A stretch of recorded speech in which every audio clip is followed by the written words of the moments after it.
Welcome back to Fellow Talk, where we explore what's happening right now across culture, business and creativity. This is a Field Notes episode where we'll talk to leading experts in industry and get that pulse check. Today we'll be talking with Irina Birsanescu from Iconic 21 to find out what's going on in their world right now and what they'd be remiss not to note down. For the chronically curious, this is Fellow Talk.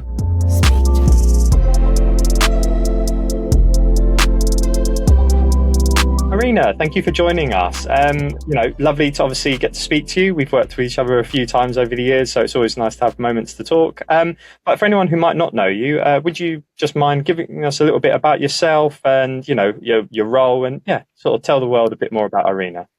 Thank you very much, guys. First of all, thank you for having me. It's a pleasure to be here. And as you were saying, we have been collaborating for a while now. So my name is Irina. I am currently working in the iGaming industry, and the story to how I got here is actually quite fun. I tried to earn my money as early as possible in this lifetime. So during high school, I actually started working for Amazon as a data processing specialist. I was just working a lot with Excel files and writing descriptions for various products and all that. And immediately after I finished high school with that very part-time experience, I got hired full-time as a copywriter. And that's where the fun started, because I started writing for all sorts of topics, like everything you can imagine, from how to tie a ribbon on a gift to toys to fauna and flora, everything you can think of. I think I covered it.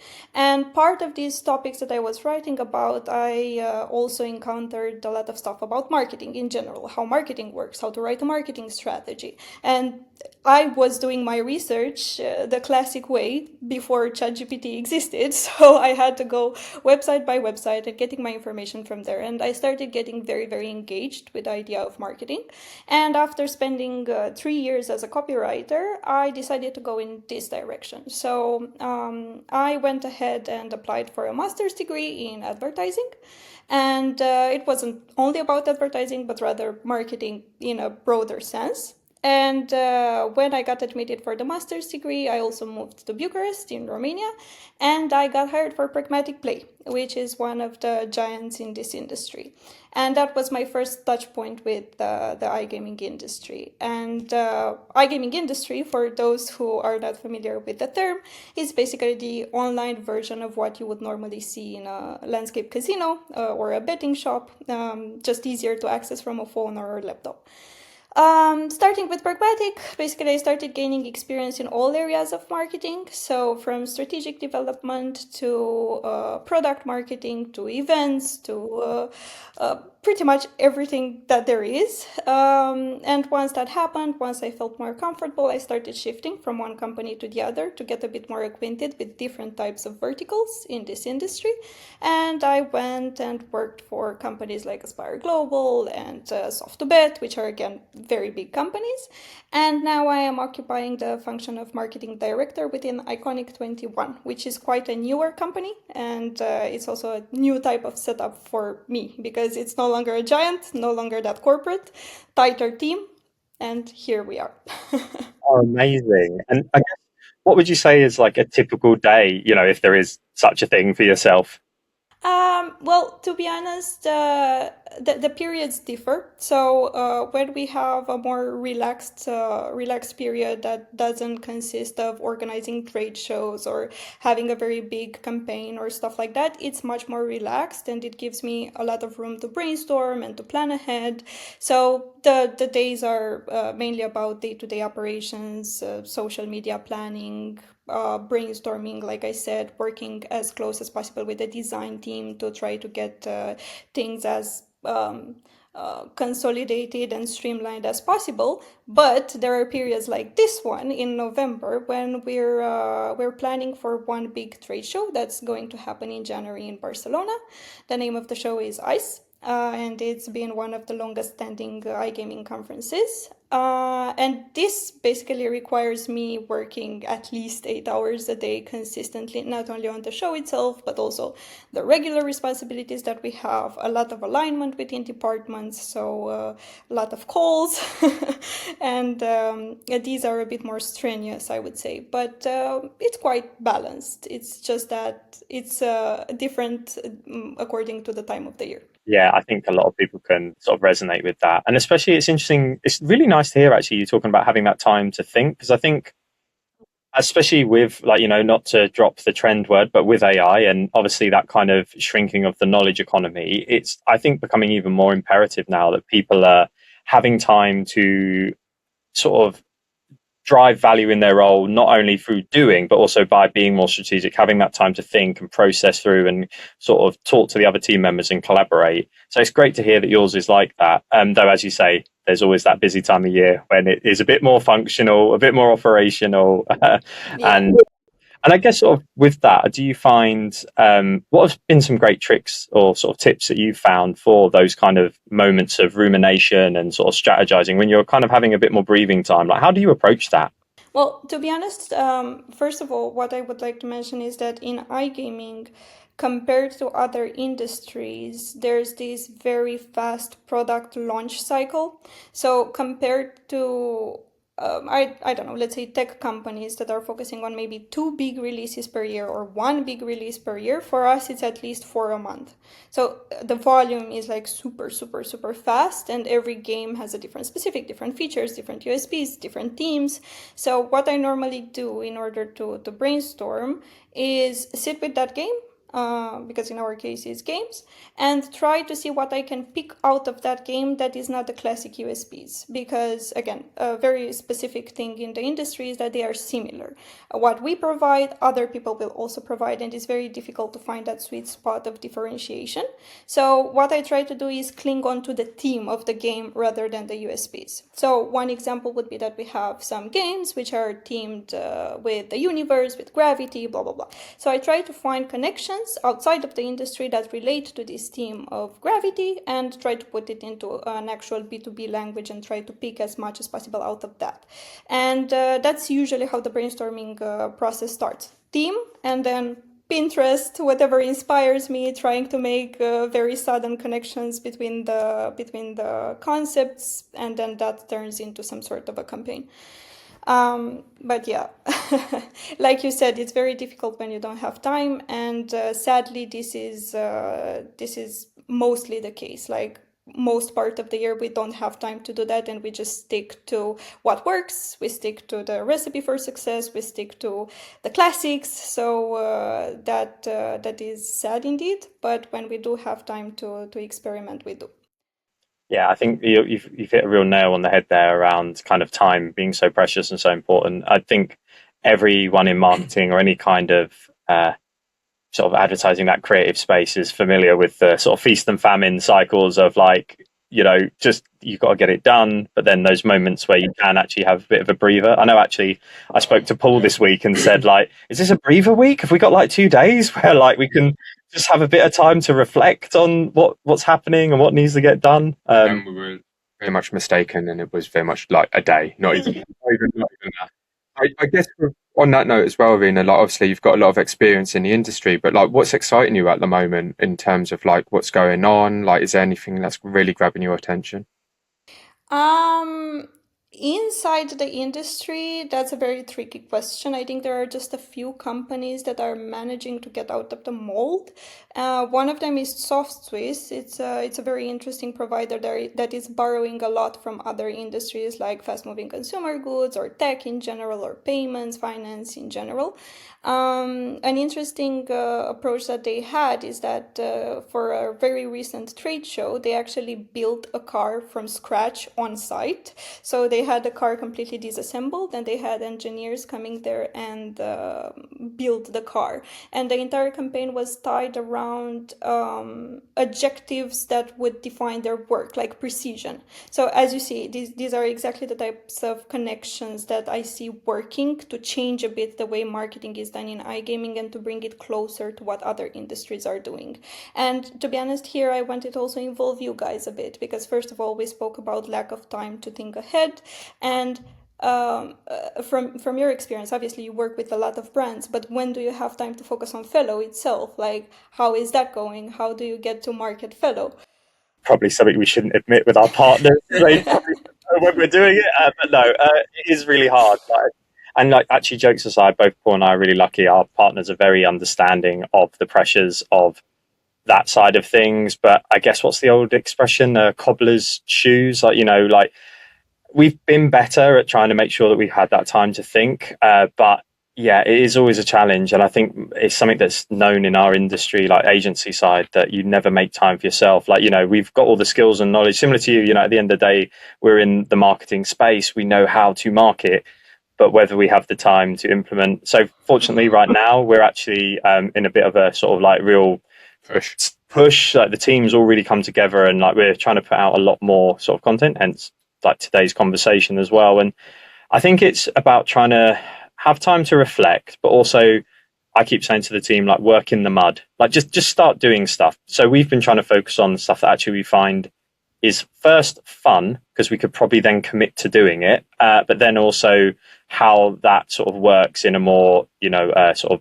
typical sort of marketing framework. For example, there's things like the reach model and things like that, where you can start to evaluate how you're working through the funnel. But it is hard, and it basically means me and Paul have to take some time out of our own lives just to be a bit like, yeah, we need to align so that we can come back stronger. So yeah, it is always a challenge. I always feel pressure whenever we speak to any clients. We do understand it, because there's an element of like, we're trying to help you, and there's suppliers we work with who are trying to help us, and you're just like, everyone's rushed. It is very hard, but it's we're in the attention economy.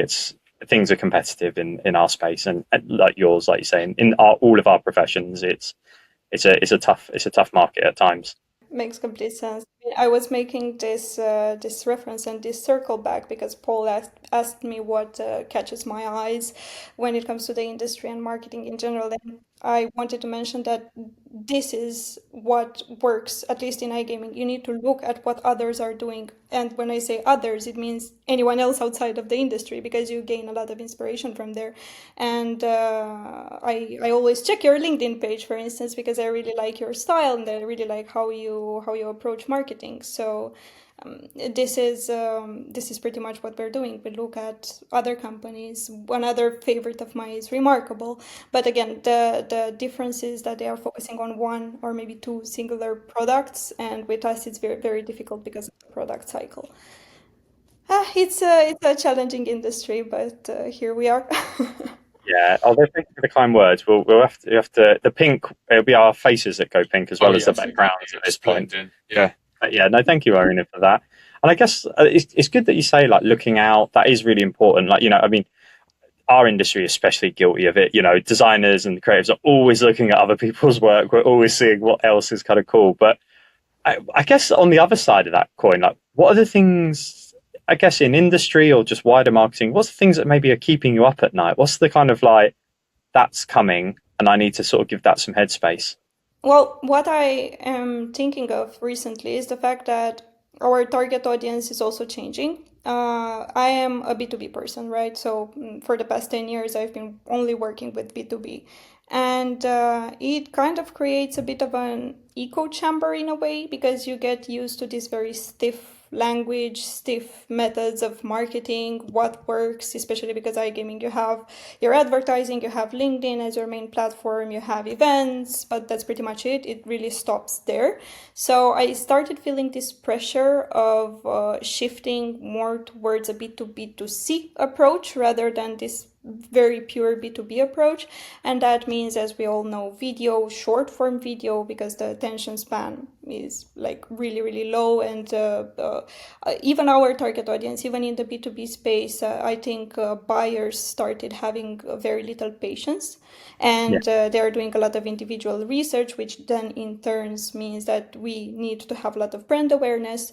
And it's difficult to fit in those trends or those shifts towards the more human side of them. So short form video, starting to use AI rather as a tool instead of very generative approaches that we kept seeing lately, because then the messages get very diluted and you get lost into the sea of sameness. So it's something that we're trying to avoid as much as possible.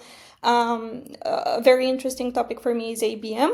I don't think any of the companies in iGaming really managed to apply ABM properly. I don't think even in Iconic we are close to doing that, but it's something that I would like to look at in the next years, because hyper targeting is becoming a thing. And I think ABM with proper landing pages and with micro websites and one to few marketing in general will start working more and more, especially for the B2B area. Employee advocacy in general, having brand ambassadors, because most of the platforms, especially LinkedIn, prioritizes brand ambassadors and having individual posts rather than what the company is promoting. And it's very important to build this ecosystem of people who are sending the message across.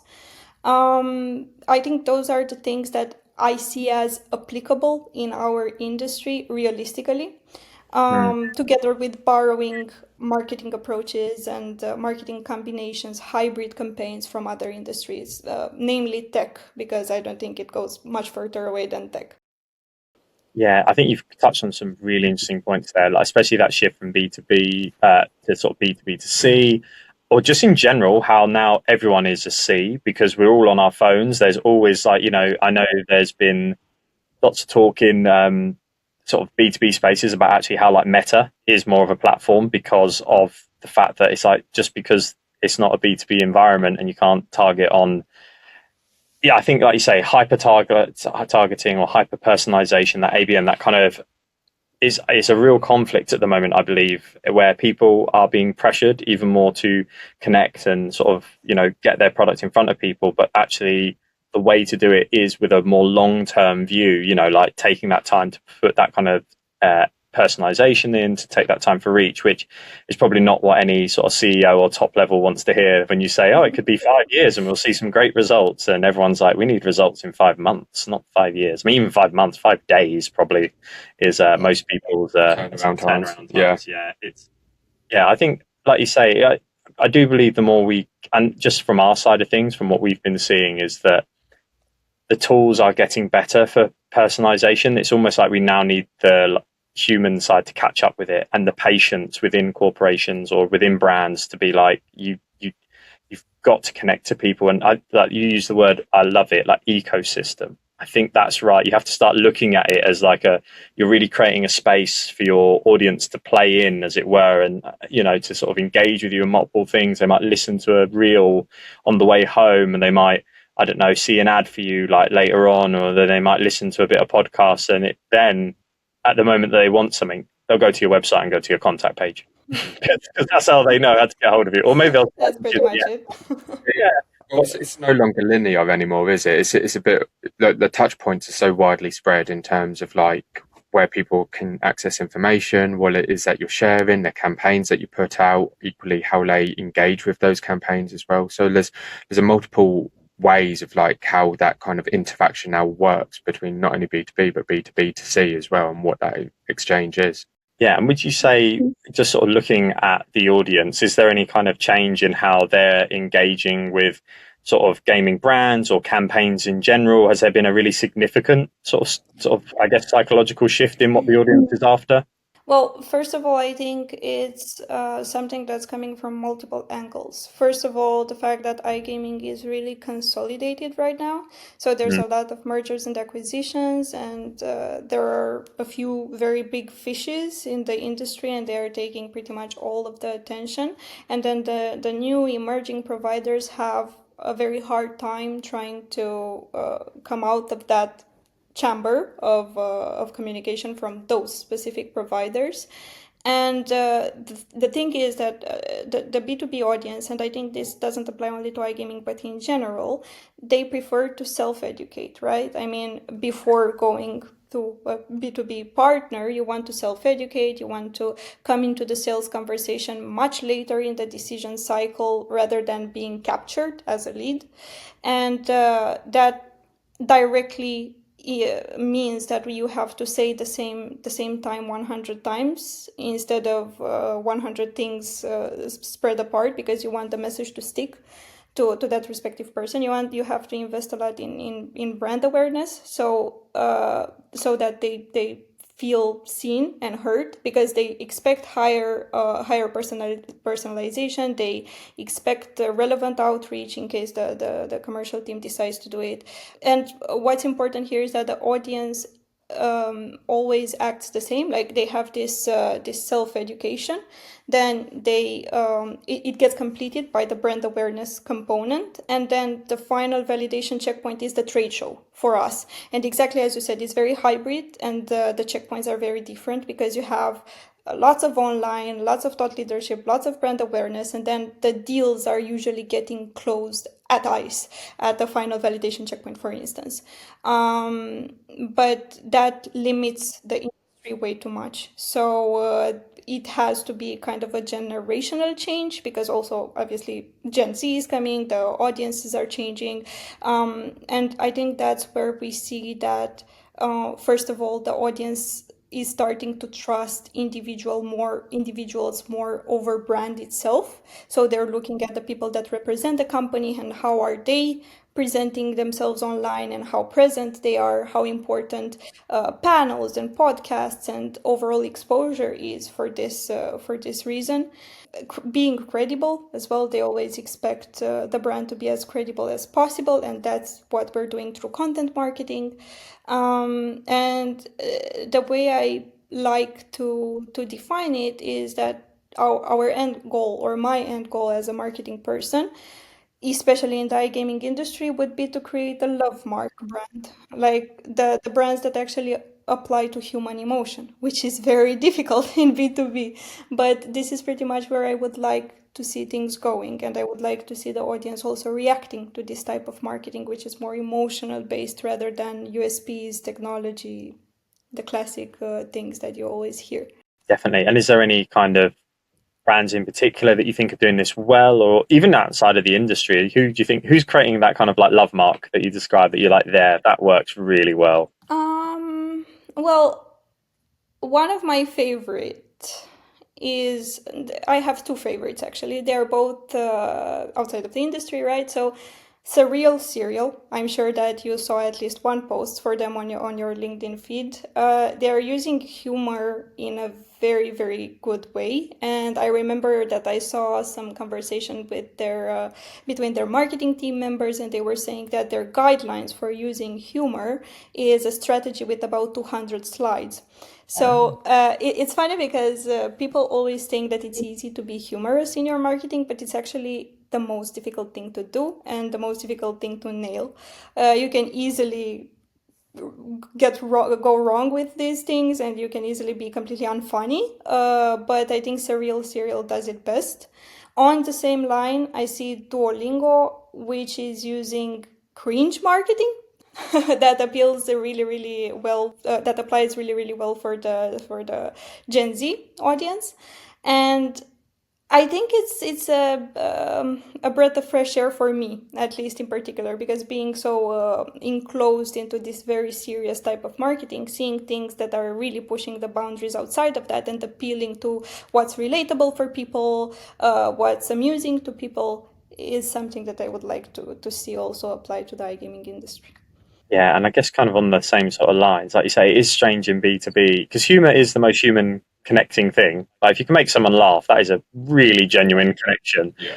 But I guess what makes you feel that like the B2B space is kind of maybe a bit more hesitant to go that way in marketing? Because in a sense, it would be the perfect answer because there's a lot of similarity. It'd be a great way to break through the noise, and people do buy on emotional levers. Yes, they will be educated, like you say. They know that your product's right, but that kind of decision to go, I don't know, but for me, I still think in even B2B, B2C space, that is a very human emotion still to commit, to be like, yes. Absolutely, because at the end of the day, you're still communicating to human beings. You're not communicating to a business, so 100% it would still be relevant to them.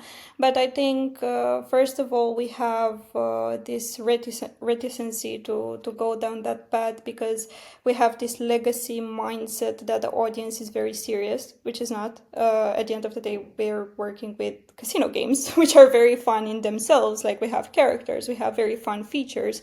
The industry as a whole should be much more open to these types of approaches. But one, the legacy thinking, and two, the fact that the things that we do still work. The approaches that we have now are still relevant. They still generate leads. They still close deals.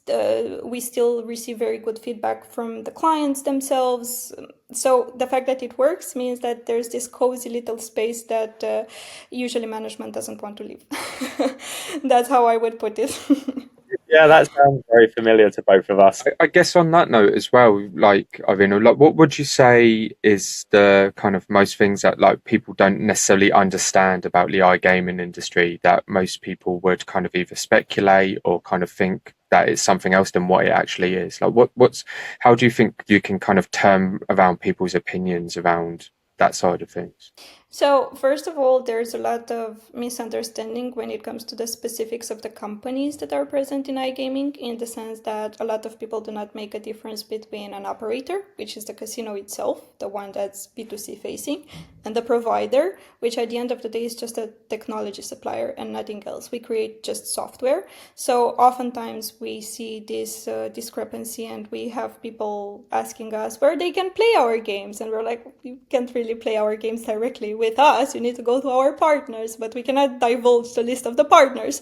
So there's always like a question mark around what is a provider actually doing. So first of all, I would like to see this difference done, to help the audience being a bit more educated around that, because we act and live exactly as a technology provider, nothing else. We're just creating software. So first of all, there's that. What I would like people to know about the iGaming industry as a whole is that I don't think there's any other industry in this world that's growing as fast as we are, that offers so many opportunities for growth, that gives you such an opportunity for for hands-on experience so quickly, like career progression.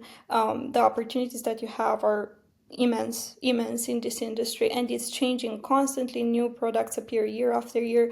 The product people in this industry are very disruptive usually, like they come up with very interesting ideas, very good products, very interesting ones, creative and whatnot.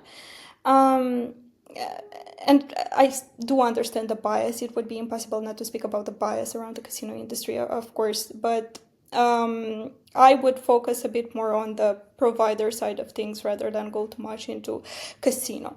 So I think education would be the first one, then focusing on responsible gambling from our side would be the second one, so that again we continue this path of education towards the wider audience so that they understand a bit better what's happening inside. I How do guess you see it actually, from an outsider perspective? I think from an outsider perspective, obviously we've worked together for a fair amount of years now, so we've kind of got maybe more understanding than what most people would in their, shall we say, innately kind of think the iGaming industry is. I think most people or the public would, if you say iGaming, they would associate it more with the casino side rather than the tech. But I think, like you say, it is an educational piece there to a certain extent around like actually what is the difference, because you're one of the most highly regulated industries in terms of like actually what you have to abide by, where like how you talk about yourselves, what is it that you actually kind of actually sell as a product onto your suppliers. So there's so much nuance that not many people understand, that I feel people should do. And I agree with you, like it is an educational thing that will help arguably differentiate the difference between iGaming and that more kind of casino betting kind of world that most people would probably see as being the first step.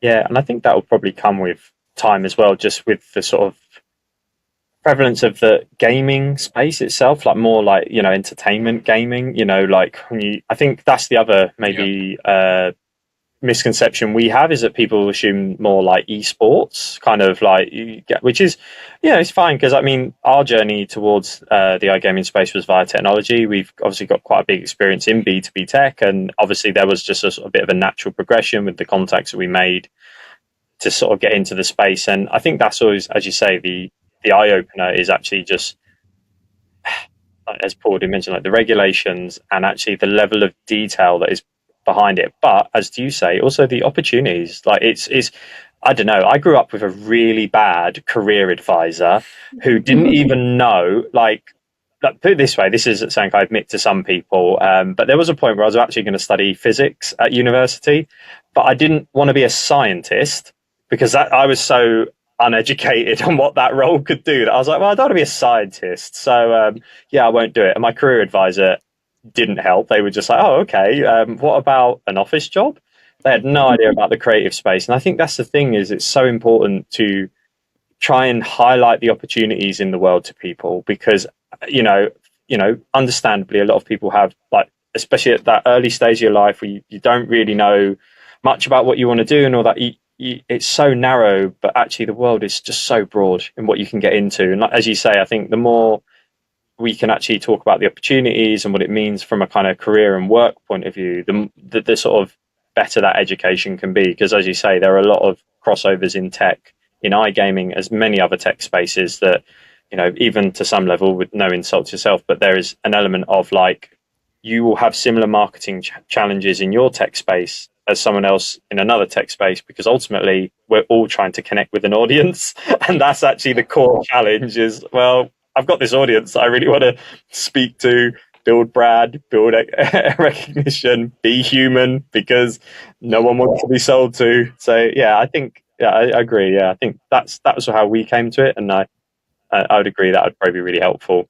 Yeah, just on that, it's like we've kind of touched upon it in certain instances, but like, why do you think like these shifts are happening now in terms of, like, obviously we were talking about like marketing ways of like standing out, Soft Swiss with like their car kind of approach to talk to precision. Like, why do you think this is kind of becoming maybe a trend or something, as ways to kind of really stand out within your industry currently? I think honestly people are getting bored. I mean, we have been repetitive for so long, and we have been using the same approaches and the same communication channel, because it's all about LinkedIn and nothing else, for so many years, that people started looking at it and scrolling without even paying attention. And what also contributes to this is the fact that, besides we were already repetitive in our messaging and in our ways, AI came. So now with AI, you generate stuff with AI. Obviously, it's like super repetitive. It uses the same phrases, it uses the same formats. And on top of what was existing, now AI is deepening the problem even further. So I think this need of standing out and trying other things is becoming more urgent for all of us.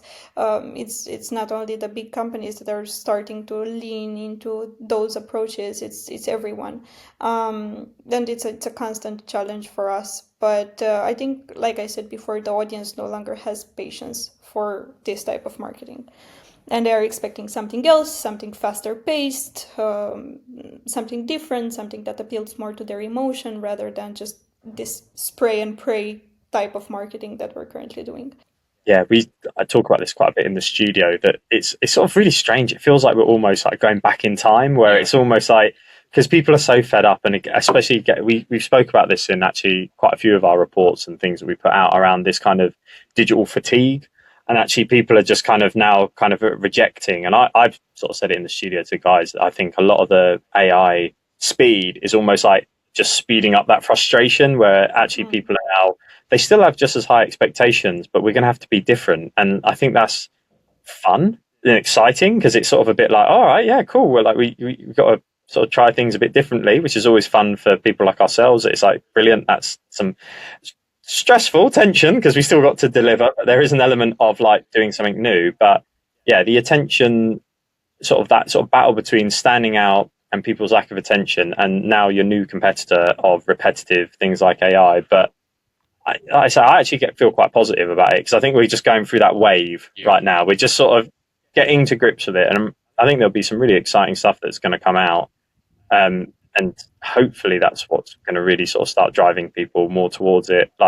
And I think even things like PR has had a bit of a resurgence not resurgence, sorry, PR professionals, not saying you went away, but obviously it's interesting, that dynamic that AI has brought now, where it's things like Gemini are resurfacing answers based on other websites of where you get publicity, which is just kind of like, I used to be in a band, and we used to always want to be like in the right publication, and it's sort of coming full circle. It's really weird, because I don't, spoiler alert, everyone, I'm not that old, but at the moment I'm sort of feeling as if I'm going back in a time warp. You're like, wow, it's sort of, it feels like it's not how it's been for a while. It feels like we're going forward, but also backwards in a strange way, but positive. Yeah, I think especially when it comes down to like how AI is in search, right? Like how it has to like look at a variety of sources as a validator. So that's why like reviews, like things like Trustpilot, where you've been placed, backlinks, all that kind of side of things associated to your business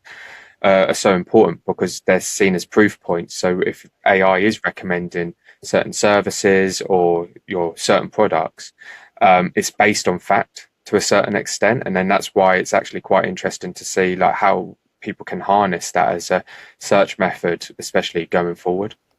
I think that's a very interesting point, something that I also looked into.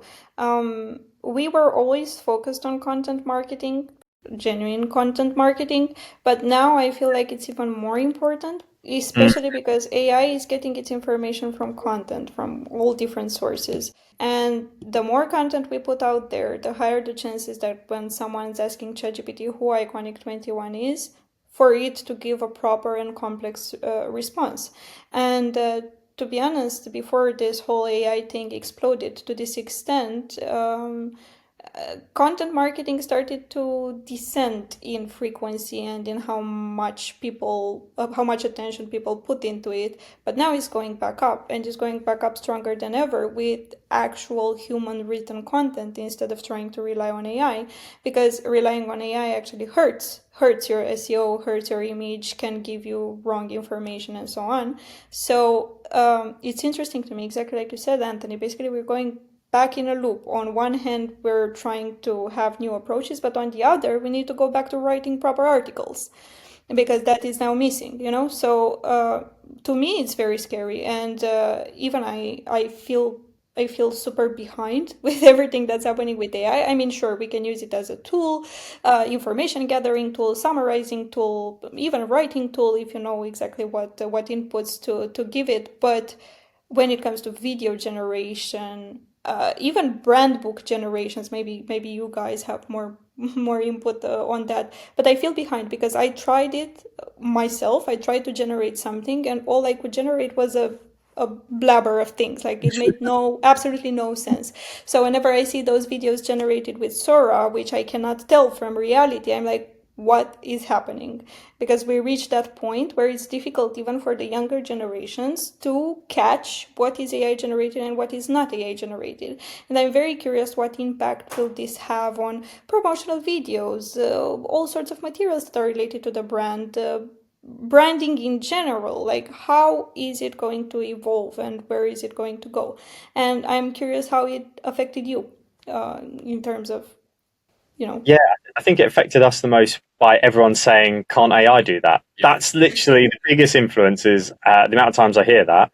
But I've always said to everyone, like, at the end of the day, the creative industry is not going to be particularly worried about AI. Well, some people are.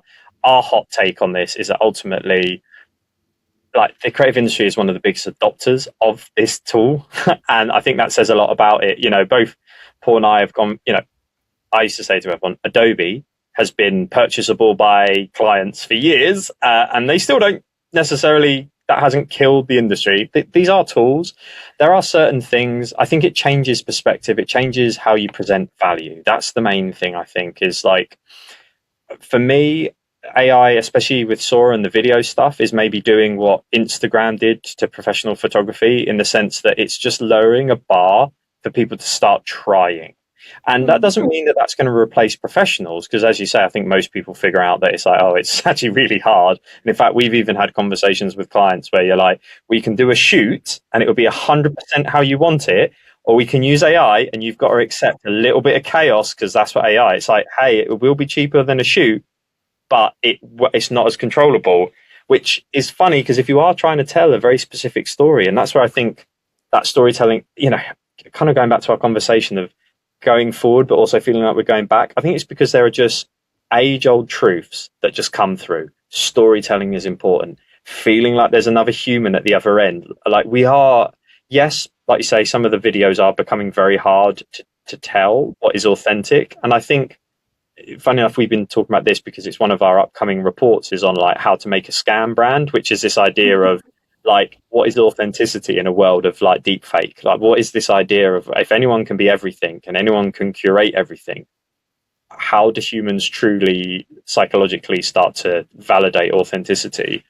So sneak peek there. But I think really for us, it's just been about how we can use it to be inventive and how we can offer different value to clients. So like I say, the level of production, the bar has been lowered. It's allowed some people to come in and do some interesting stuff. And I think that that'll just be that kind of propellant for more creative ideas. Is, we might all see a video on YouTube by someone that's made it with AI and we're like, oh, that's really cool. And it might inspire someone to then create something even better. I'm not saying, they're stealing ideas, but it's that whole kind of my thoughts, and maybe AI even captures this, is like, it's very hard in this world to have control, but you can have influence. You can definitely put out a bit of creative there that inspires someone later down the line, and that goes on to be a real kind of like movement in the creative sort of process. And I think that's what is exciting about the technology. But as you say, thank you for being vulnerable and saying about, a bit scared, because I think a lot of people are, because it's just new and it feels that it moves really fast. So it's very hard to catch up. And maybe that's because we're all on the wave, that we're all just there holding on to the surfboard thinking, oh my gosh. I think as well is that like in a lot of things that we do see, like in terms of content, what's been shared, it's sometimes it can come across as that it's solely one platform that's being used as an AI, shall we say, execution of an idea. When in real fact, it's actually probably a multitude of different platforms that are coming together for the end product. Whether that's kind of using one that was to create an image, then you move it into something that can animate it, then you can do different takes. It's not necessarily a one-stop shop by any means. And I think we've always had that. We've always had multiple programs that you've had to work with and transfer from one to the other. It's just so happens that it's now aided by computer power to a certain extent. I think there are other areas of like where we've seen it, probably at least within our industry, is actually help with more efficiencies in terms of actually the project cycles as well and processing. So where, especially with us, where it's typically a lot of time is spent in testing and iteration and kind of double checking actually, like do these systems work, like what we're looking to propose. We can do those quicker, but not necessarily in terms of that's where the value is. It's more actually it's allowing us more efficiencies to test at speed, where we can then make more effective decisions, where we can decide whether like, right, yeah, that's a great idea, let's move down that way. Oh, that needs tweaking, that right, let's spend some time focusing on that. And that's where the human actually comes in, develops it further. Okay, then how can we push it? How can we break this to really understand what works and what doesn't? And that's what we've found to see working quite well, especially for us as an agency. And I guess just we're obviously talking a little bit about that sort of tension between creativity and technology. I guess from yourself, what would be the kind of tensions you're seeing in sort of entertainment and technology right now? To be honest, for us, it's overlapping a bit in the sense that there are a few games that were developed in the past years that were truly industry changing and got known industry wide, but I would be able to count them on 5 fingers. So I think the biggest challenge for us is again to break that mold and to use the technology to our advantage to try to come up with something new and something more disruptive, like I was saying before.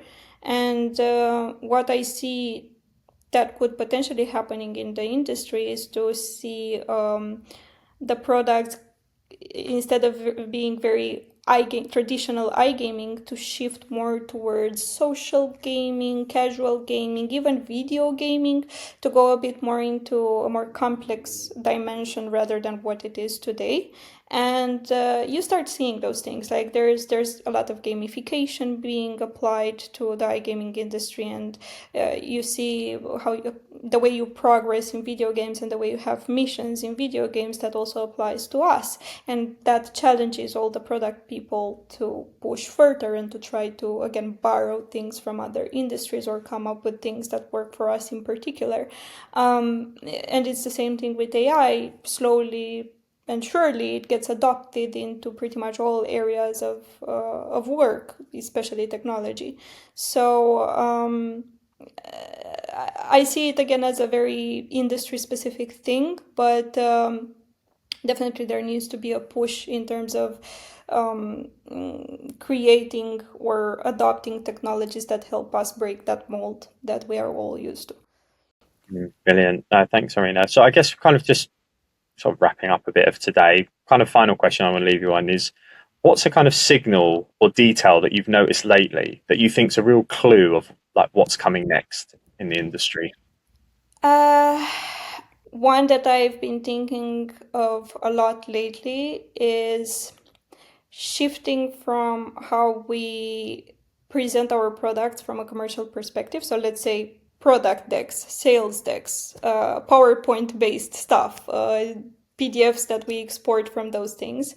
That should shift to something a bit more interactive. So what I expect to see next is interactive product tours, interactive websites, stuff that you can click on and change yourself actively, because that also ties into that hyper personalization that we were speaking about. And overall, it moves the industry from being very static to being more interactive, more complex, more personal, and going back to that love mark brand, appealing to emotion, encouraging people to actually feel your brand. So that's, let's say, a clue, going from static to a bit more interactive, a bit more personalized, a bit more dynamic. I would say that's pretty much how I see it. So yeah, last question for myself, Irina, but like what lesson or insight would you pass on to someone else of which you've experienced the hard way? To learn by doing, to be thrown in the pool and learn how to swim directly. I think this is what helped me the most. I think the first 6 months in the industry for me were the best, because I just got to learn everything by doing, to just be thrown in the project and try to figure out a way to complete it. And as important training and onboarding are, of course, I think nothing compares to being involved from A to Z into something.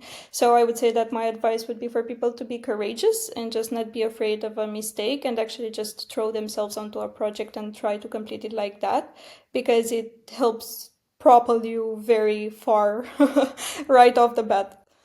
Well, yeah, thanks, Irina. It's been lovely speaking to you. We've really enjoyed having you as a guest today. Thanks for taking the time. Perfect. And hopefully we'll catch you soon. Thank you so much, guys. Thank you for having me. Speak soon.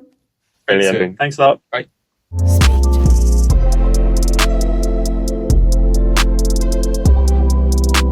That's it for this episode of Fellow Talk. You can find more of our conversations over on YouTube and Spotify, as well as our reports at fellowstudio.com. Thanks for listening, and we'll see you next time on Fellow Talk.